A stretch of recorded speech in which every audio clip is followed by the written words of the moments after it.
오늘 하나님께서 우리에게 주시는 말씀, 신약 성경 디모데전서 2장 1절에서 7절까지 말씀입니다. 디모데전서 2장 1절에서 7절까지 말씀, 하나님의 말씀 봉독할 때 여러분 경청하십시오.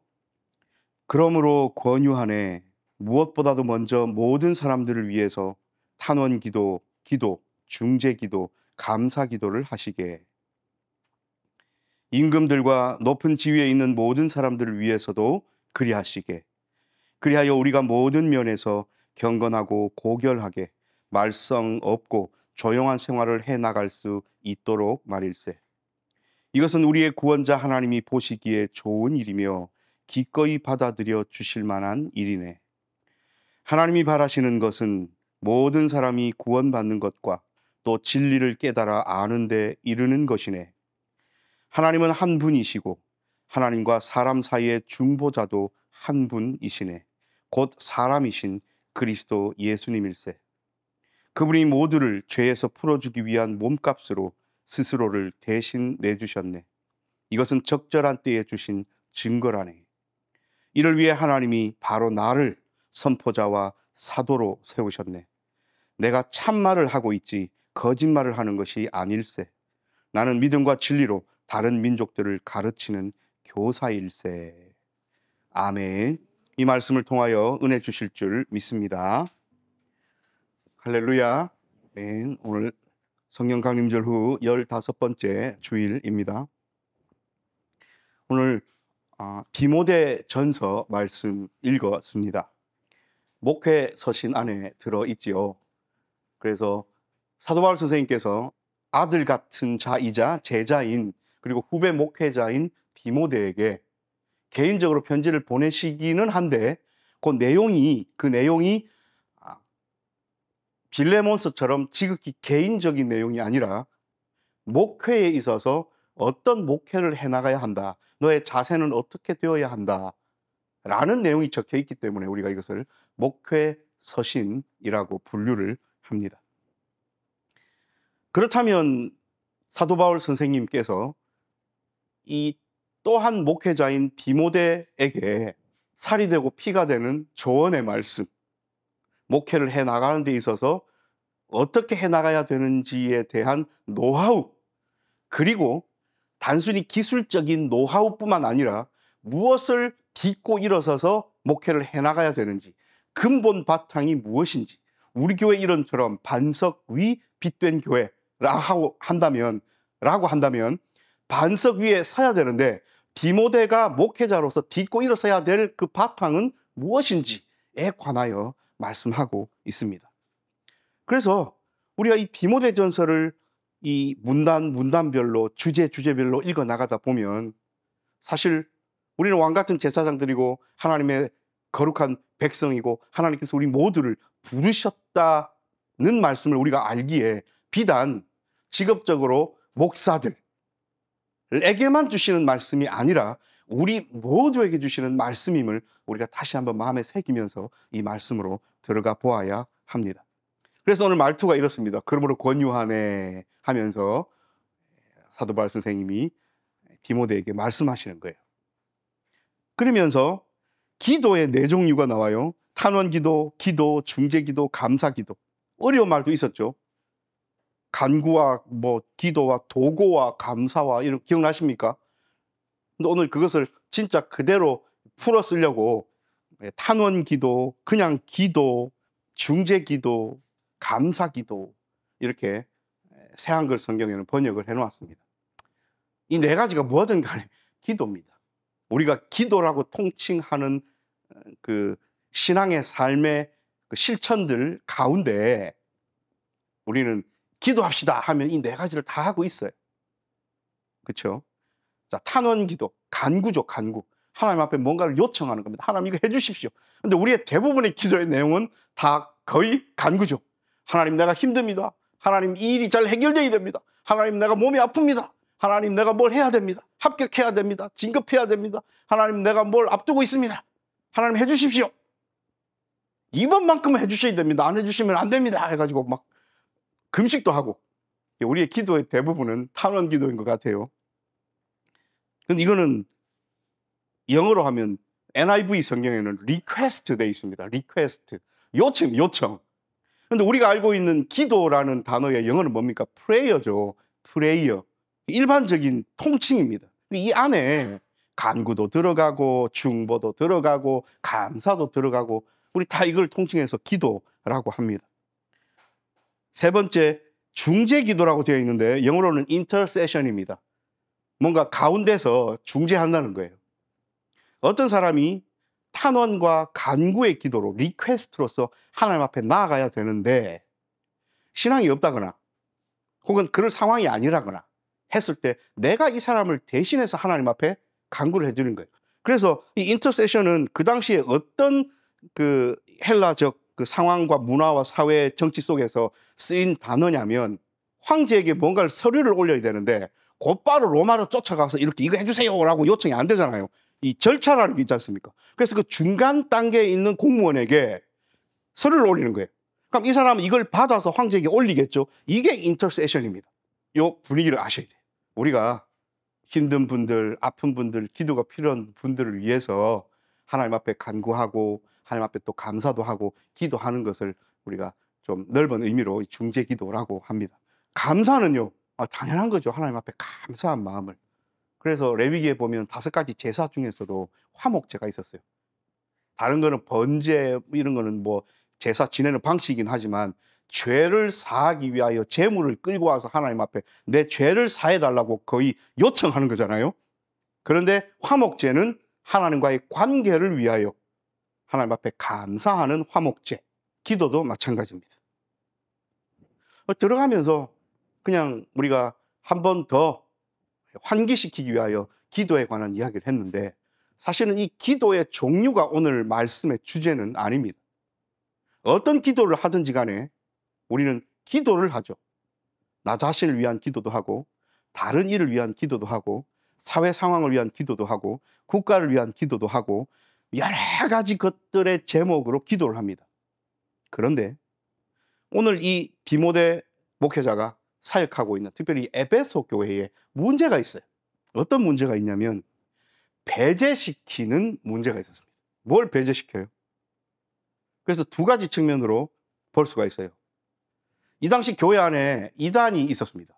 우리가 배운 바 어떤 이단입니까? 대표적인 이단이 영지주의죠. 이 영지주의를 따르는 이단들은 뭘 중요시 여겨요? 구원을 얻을 수 있는 아주 독특하고 자기들만 알고 있는 어떤 영적 지혜가 있다. 그걸 알아야만 구원받는다. 이렇게 주장하고 믿고 따랐기 때문에 그러면 그 지혜를 모르는 사람들은 구원에서 배제된다고 생각했죠. 그 배제입니다.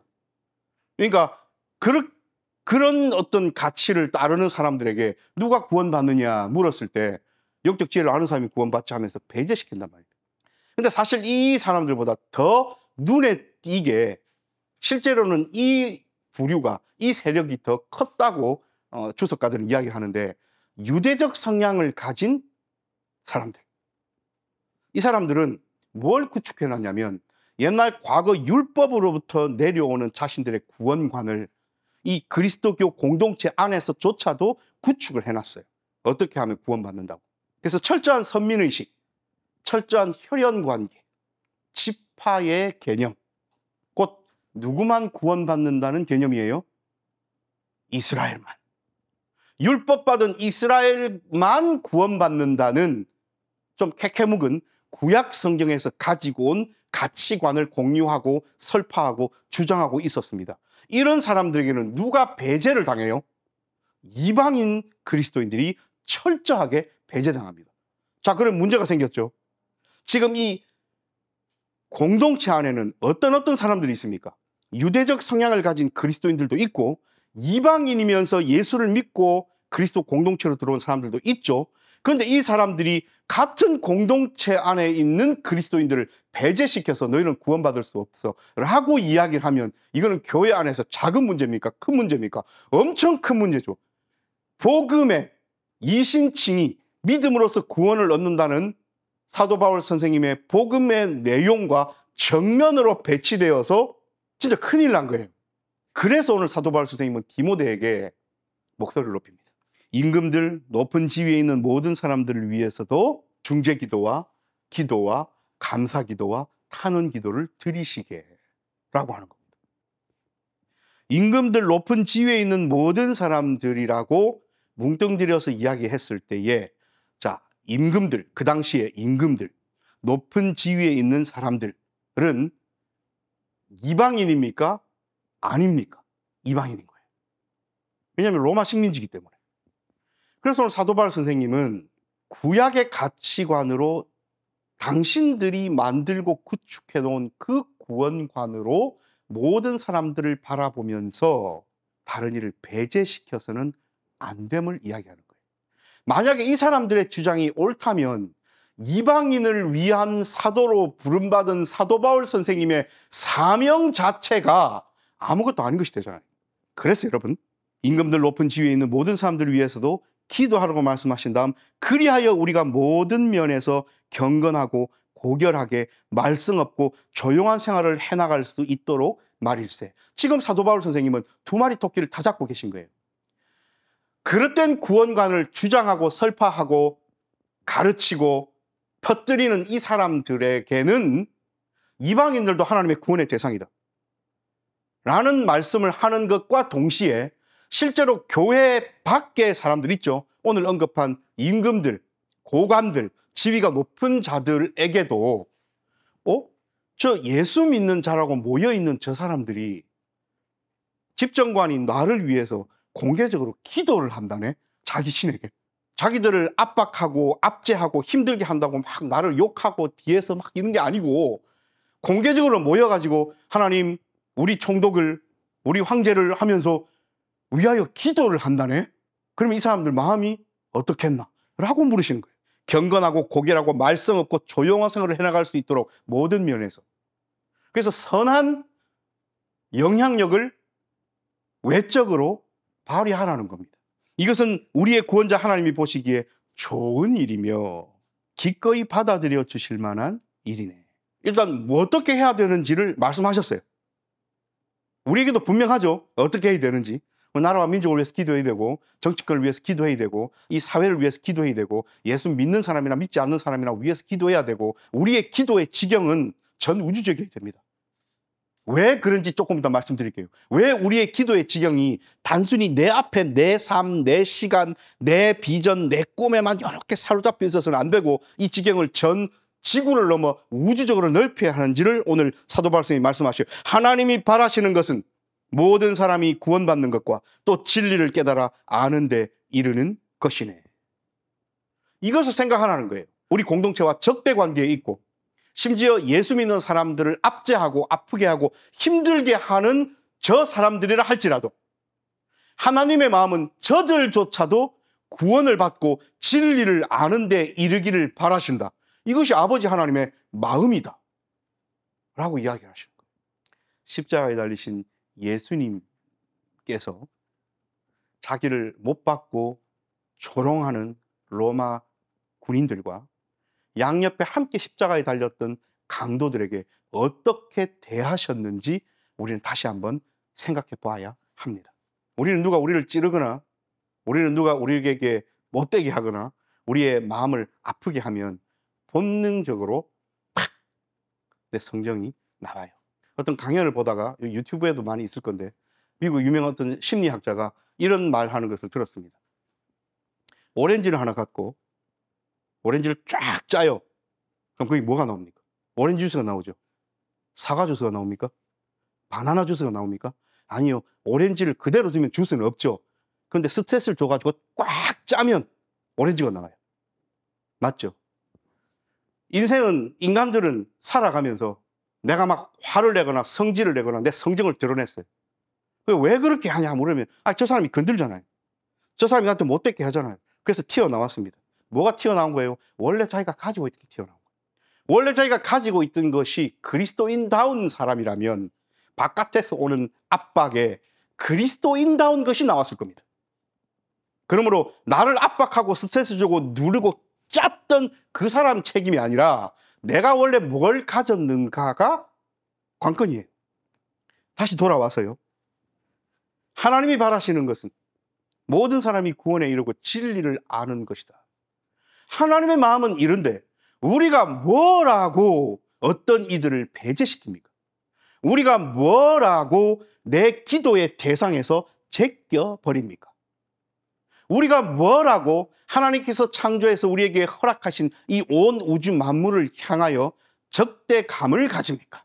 이 마음은 어디에서 온 겁니까? 어떻게 형성된 것이며 어떻게 구축된 겁니까? 그래서 5절부터는 그렇게 구약을 위주로 구원관을 써내려갔던 사람들을 향하여 쉐마 이야기를 하십니다. 하나님은 한 분이시다. 여러분, 쉐마의 내용이 뭡니까? 이스라엘아 들으라. 너희 하나님은 오직 한 분이신 유일하신 여호와이시니. 이게 쉐마의 시작이잖아요. 한 분이신 하나님. 근데 그 뒤에 뭐가 있어요? 쉐마를 기독교적으로 확대시킵니다. 사도 바울 선생님의 천재적인 자리예요. 하나님과 사람 사이의 중재자도 중보자도 한 분이시다. 쉐마의 기독교적 확장입니다. 왜 쉐마를 들고 왔느냐? 구약 성경을 바탕으로 자꾸 그 구원관을 구축하잖아요. 그러므로 너희의 그 구원관은 틀렸다. 이제 오직 한 분이신 예수 그리스도로 말미암아 모든 이들이 구원받을 만하게 예수 그리스도의 십자가의 죽음과 부활은 모든 이를 위한 것이고 하나님의 마음은 모든 이가 구원받기에 이르기를 바라시고 진리를 아는 데 이르기를 바라시는 것이 하나님의 마음이다. 너희가 그토록 강조하는 한 분 하나님의 그 마음 말이다 라고 이야기를 하시는 겁니다. 이것은 적절한 때에 주신 증거라네. 그러면서 이 모든 것을 위해 하나님이 나를 선포자와 사도로 세우셨네. 내가 지금 말하는 것은 참말이지 거짓말이 아니다. 나는 믿음과 진리로 다른 민족들을 가르치는 교사로 세움을 받았다. 7절에는 사도 바울 선생님이 자신의 정체성을 3개나 이야기를 하십니다. 선포자, 사도, 교사. 여러분, 우리는 삶을 살아가면서 배제하는 것이 없습니까? 내 마음에 들지 않는다 해서 제껴 놓는 것은 없습니까? 우리는 하나님의 마음을 깊이 헤아리고 깨달아 하나님 마음에 합당한 기도를 하고 있습니까? 아니면 내가 바라는 것, 내가 원하는 것, 내가 욕심 부리는 것, 내가 되고 싶은 것, 내가 가고 싶은 곳, 이런 것들을 위주로만 기도하고 있습니까? 오늘 말씀 시작하면서 기도에 관한 이야기를 했어요. 탄원 기도, 이 모든 것을 아우르는 기도, 중재 기도, 감사 기도를 이야기를 했습니다. 우리는 이러한 기도를 할 때에 내 욕심대로 기도하지는 않습니까? 내 욕심대로 하는 기도는 이런 거예요. 만약에 감사 기도를 한다. 하나님, 나는 저들처럼 병들고 가난하게 태어나지 않게 하시고 이런 삶을 살게 해주시니 감사합니다. 지금 누구 마음에 따라 기도하는 거예요? 이건 감사 기도가 아닙니다. 하나님, 저 사람은 죽든 말든 상관없이 나만 잘 되게 해 주십시오 라고 탄원 기도하는 것, 리퀘스트 하는 것, 요청하는 것, 그게 기도입니까? 하나님 그러지 않으셨어요. 중재 기도도 마찬가지입니다. 자기는 엄청나게 높아가지고 하나님, 내가 길을 가다 보니까 저 불쌍해서 못 봐주겠는데 저 사람 어찌 좀 해주십시오. 자기는 나름대로 중재 기도한다고 저 사람을 위해서 기도한다. 여러분, 그 기도하기 전에 도우면 됩니다. 자기 것을 내놓으면 됩니다. 그래서 오늘 사도 바울 선생님은 6절 말씀을 주신 거예요. 그분이 모두를 죄에서 풀어주기 위한 몸값으로 스스로를 대신 내주셨네. 예수님은 하나님께 온 인류를 위하여 중보자로 쓰시면서 기도하시는 마음으로 자신을 제물로 내어주셨는데 우리는 뭐라고 잘나서 하나님 앞에 기도 아닌 기도로 나만을 생각하는 욕심이 많고 이기적인 기도로 우리의 기도의 삶을 가득 채웁니까? 혹 그런 삶을 살아가고 있다면 우리는 그 기도를 멈춰야 됩니다. 그것은 잘못된 구원관으로 오직 자기들만 구원받는다고 생각하고 있었던 교만했던 오만했던 이스라엘 백성들, 유대적 그리스도인들과 다를 바가 없어요. 그래서 우리의 기도는 바뀌어야 됩니다. 우리의 기도는 누구의 바람대로 되어야 합니까? 하나님의 마음대로예요.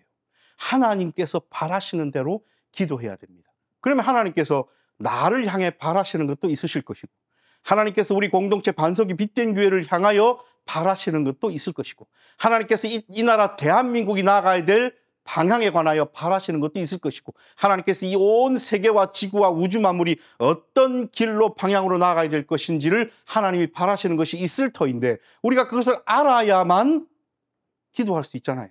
또 우리가 기도하면서 그 마음을 알려고 기도해야 되잖아요. 이것은 이렇게 어우러져야 되잖아요. 그러므로 우리의 기도의 수준과 질이 높아져야 합니다.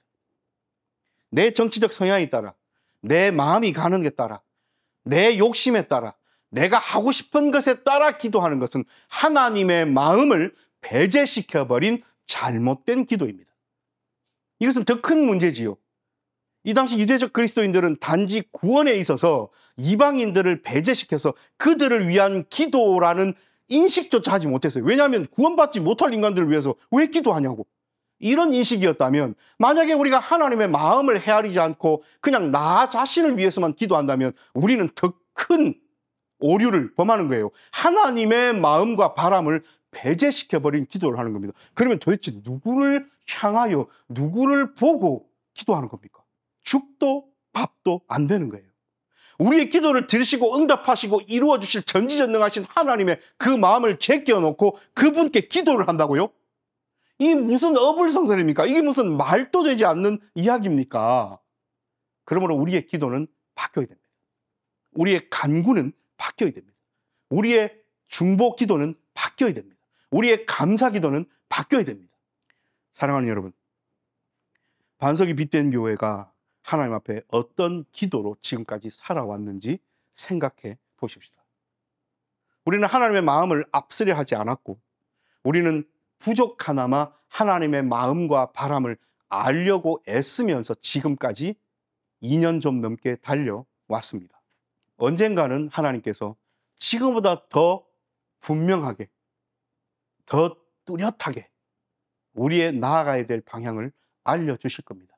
그때 우리는 또 예하고 순종하면서 하나님의 마음, 하나님의 바람에 따라 기도하면서 나아가면 될 일입니다. 또 우리에게는 분명하고 또렷한 방향도 제시해 주셨습니다. 나라와 민족을 위하여, 세계 열방을 위하여 기도하는 자 되라는 뚜렷하고 분명한 말씀. 내 삶이 하나님 앞에 똑바로 바로 서서 하나님께서 가라 하신 그 길을 갈 수 있도록 내게 힘을 달라고 기도하는 뚜렷하고 분명한 기도의 제목들. 내 욕심에 따라 하나님 이거 해주세요가 아니라 하나님 앞에 물어서 하나님 어떤 길로 방향으로 걸어갈까요? 하나님 이미 우리에게 수십 번의 말씀을 통하여 주신 겁니다. 그래서 우리는 이 일을 위하여 열심을 다하여 기도해야 합니다. 마지막으로 한 가지 더요. 하나님께서 우리를 성찬을 함께 나누는 한 식구 한 가족으로 묶어주셨는데, 우리가 서로를 위하여 기도할 줄 모른다면 우리는 말로 겉으로 저 사람은 내 기도의 제목에서 배제야 라고 하지는 않지만 실제로 내 기도 속에 그 사람이 등장하지 않는다. 그런데 그 사람이 나와 함께 신앙생활하는 우리 교회 공동체다. 그러면 문제가 있는 거잖아요. 그래서 여러분, 우리 공동체 이름 불러가면서 토요일 날이든지 수요일 날이든지 하루 날 정해놓고 주무시기 전에 기도하십시다. 하나님께서 얼마나 기뻐하시고 예뻐하시겠습니까? 오늘 그렇게 써놨잖아요. 하나님이 보시기에 좋은 일이며 기꺼이 받아들여 주실 만한 일이네. 아니 여러분, 하나님 보시기에 좋은 일이고 하나님께서 기꺼이 받아주실 일이라면 우리가 하지 않을 이유가 도대체 어디 있습니까? 오히려 시간을 내어서 애쓰고 힘써서 해야 하지 않습니까? 그래서 우리는 기도해야 하는 겁니다. 사랑하는 여러분, 이번 한 주간 동안 하나님께서는 누가 그렇게 하나님의 마음과 하나님의 바람에 따라 기도하는 삶을 사는가? 자기의 마음대로 욕심에 따라 누군가를 어떤 상황을 배제시키지 않고 하나님의 마음이 무엇인가를 헤아리면서 그 마음에 따라 그 길 따라 기도하며 살아가는가 바라보고 계십니다. 기도합니다.